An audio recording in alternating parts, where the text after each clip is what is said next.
The time and breaking news that we're covering right now. Crews are on the scene of a major water main break in Alamo. Yeah, it's causing a big mess this morning. Ground 4's Yoli Aceves is live on the scene with a look at the damage. Good morning, Yoli.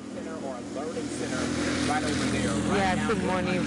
You can see right now that this whole block of Hema on Danville Boulevard is blocked off, and that's because water is still pouring out because of that water main break. I'm going to just zoom in here. It looks pretty severe here, but they actually told me that they were able to throttle down the water.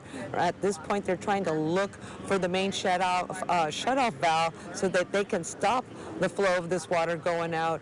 But it is coming out pretty strong and significant. They've had to block off the road right here on Hema Avenue between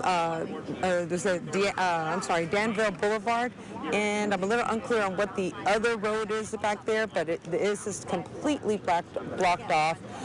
They said it was an 8-inch pipe that broke.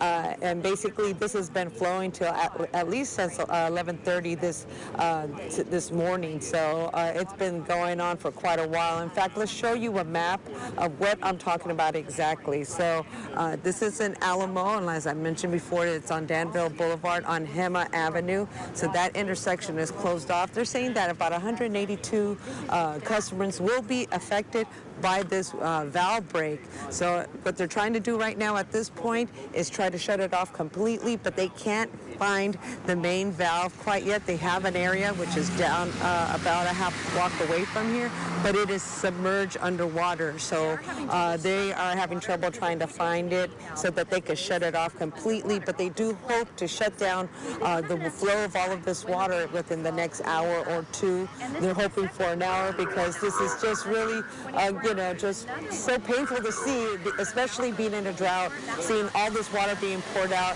This is about the third main break that has happened within this recent time here in Alamo, and they just say it's just an aging system because even this particular pipe was laid down in 1950, so it's like about over 70 years old.